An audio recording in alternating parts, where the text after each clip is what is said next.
Hi Sagittarius, welcome po sa ating channel. At ito ang inyong monthly gabay tarot reading for April 1 to 15, 2024. 15 days gabay, first half of April 2024.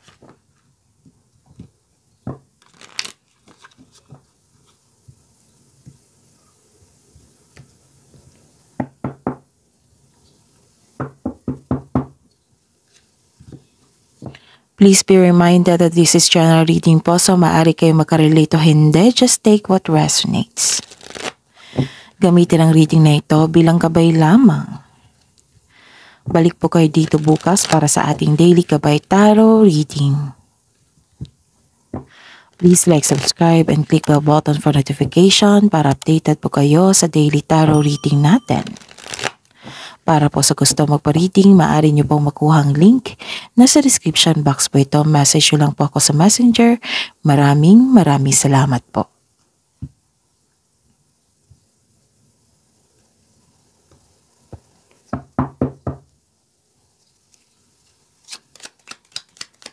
Spirits Guide, mga ganap po. Para po kay Sagittarius ngayong April 1 to 15, 2024.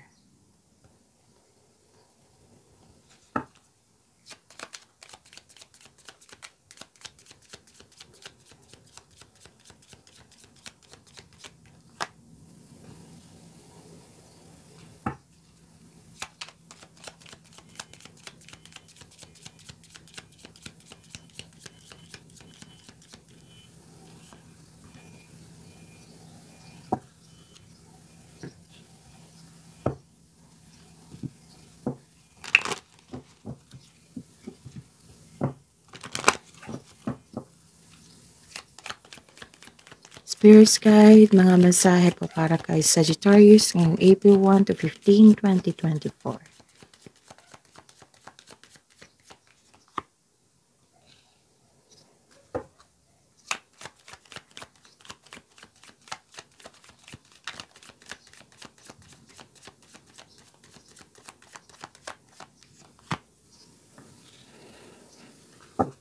Okay, Sagittarius, ngayong April 1 to 15, 2024, may nakita ko dito may matatanggap kayong blessings. Yes, may ma-receive kayong blessings. Nagkaroon ng hope and healing, clarity, marami kayong ideas na gustong gawin. So I consider these ideas is a blessing. And some of you nagre-research sa social media, pwedeng sa World Wide Web.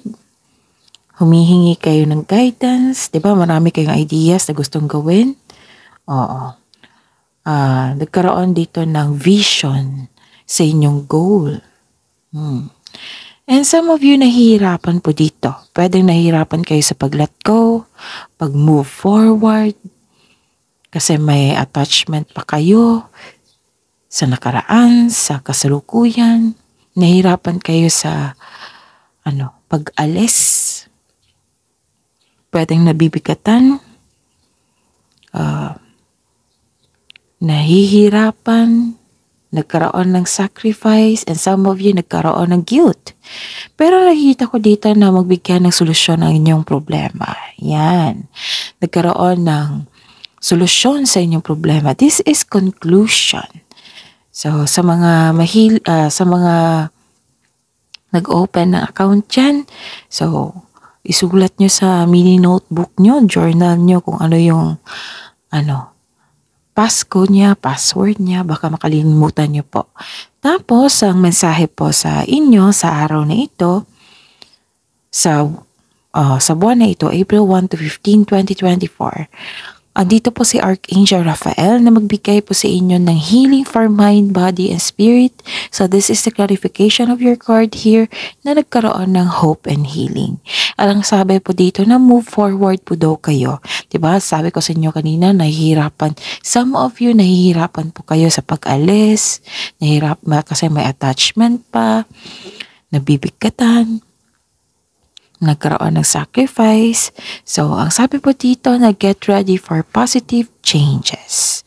Wow. So, itong pag-move forward nyo po, pag-alis nyo sa comfort zone nyo, ay sinisigurado sa inyo dito positive changes itong pangyayaring ito. Okay? Yun.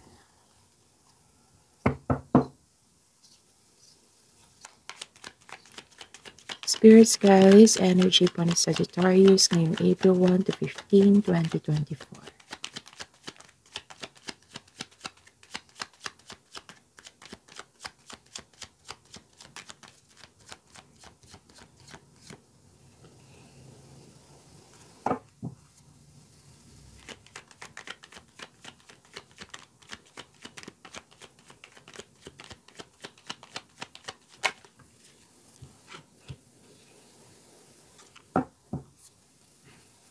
Spirits guys, career and money po ni Sagittarius ngayong April 1 to 15, 2024.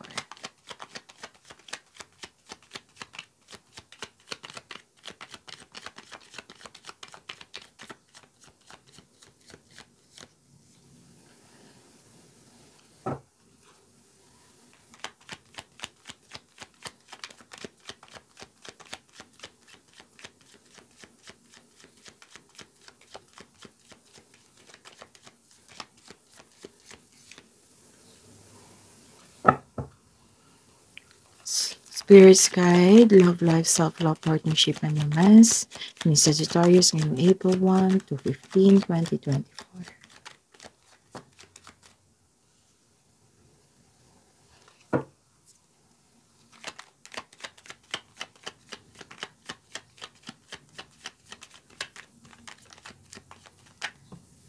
Okay, kunin natin to.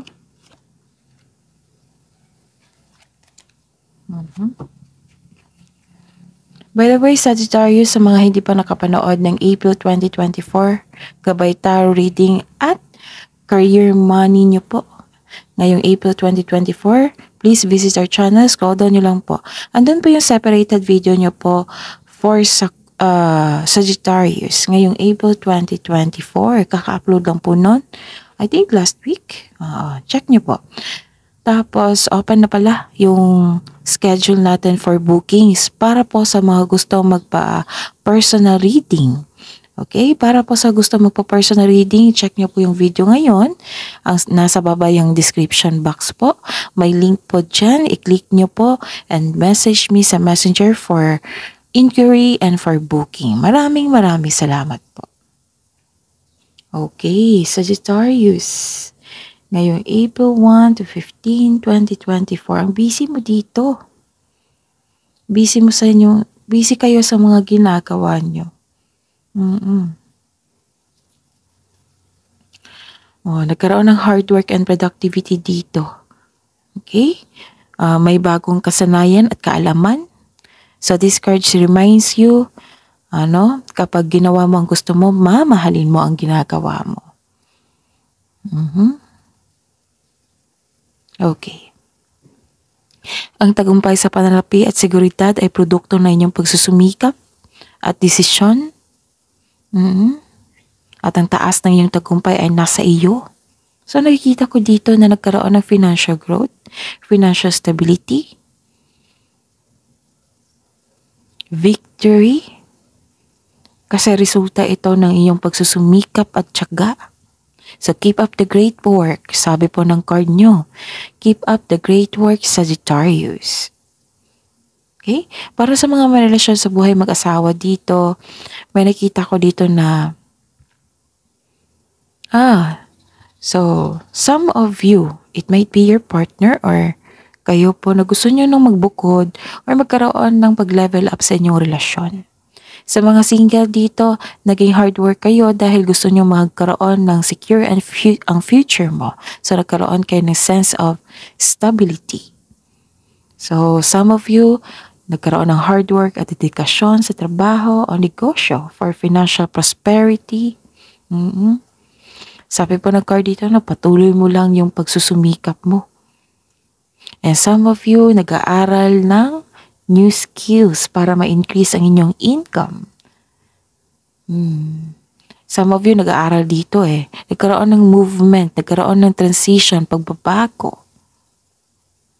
So this is the clarification of your card here na sinunod mo yung message dito na move forward. Get ready for positive changes. Ito ay pagbabago. So, busy kayo. Sobrang busy nyo dito. Nakikita ko.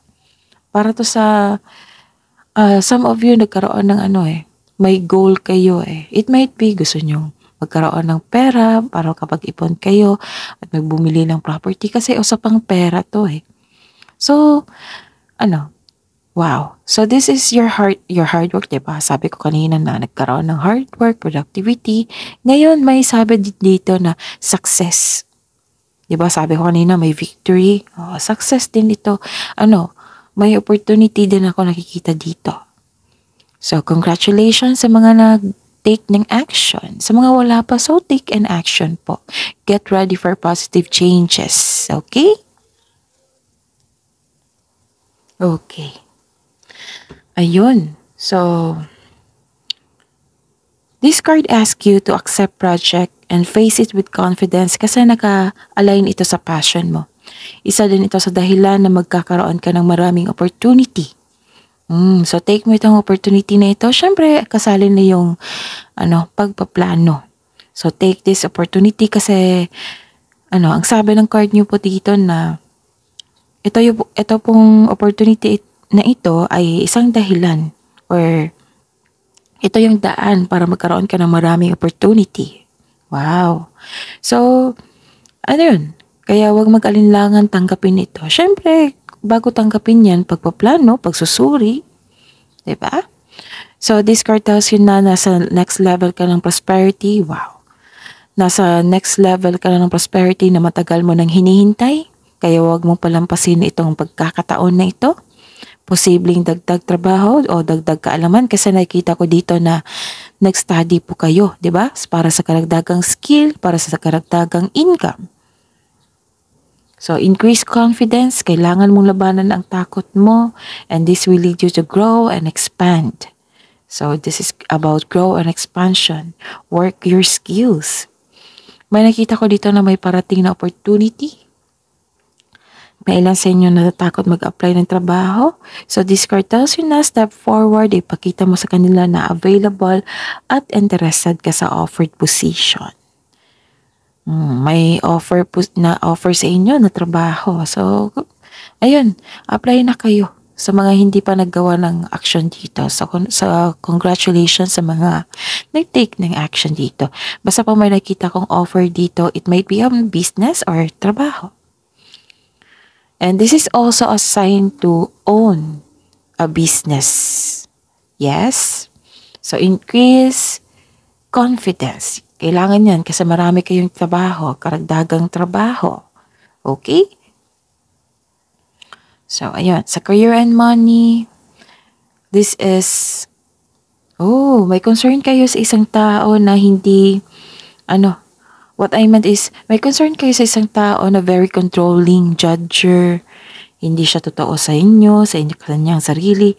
Basta may nakita ko ditong inhumane siya, controlling. It might be this is your kasamahan or boss. Okay?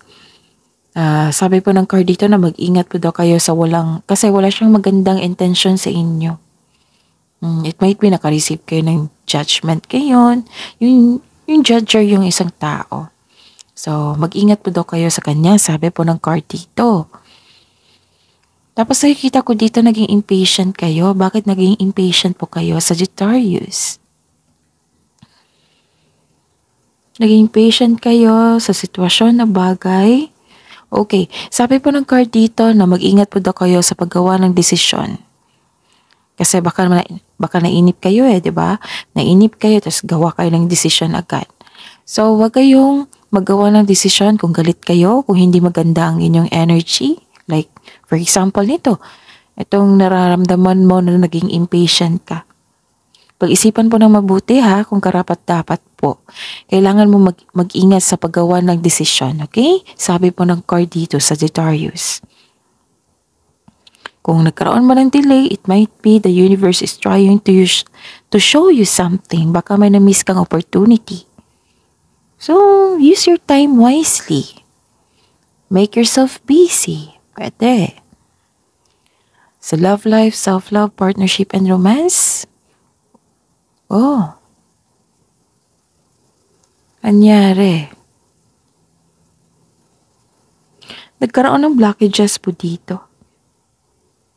Yung you felt cut off of loving yourself or ayaw mo magmahal at mag-alaga sa inyo. Bakit naman?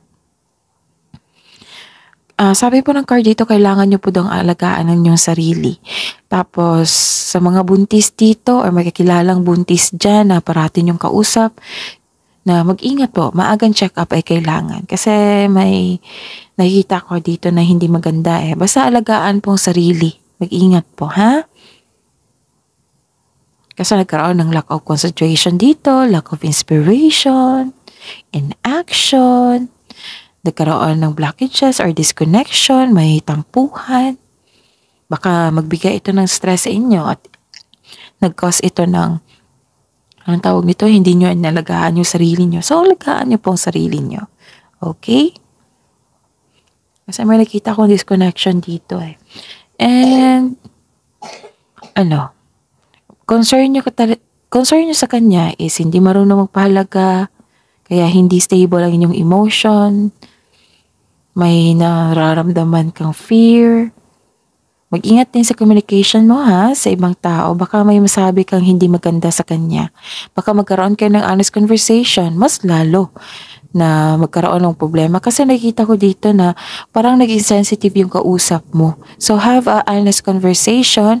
And yung introduction, yung tinuturo ko sa inyo palagi na kailangan magkaroon ng honest conversation at introduction na gusto kong makipag-ayos sa iyo, gusto kong magkaayos tayo, tulungan mo ako kasi relasyon ito,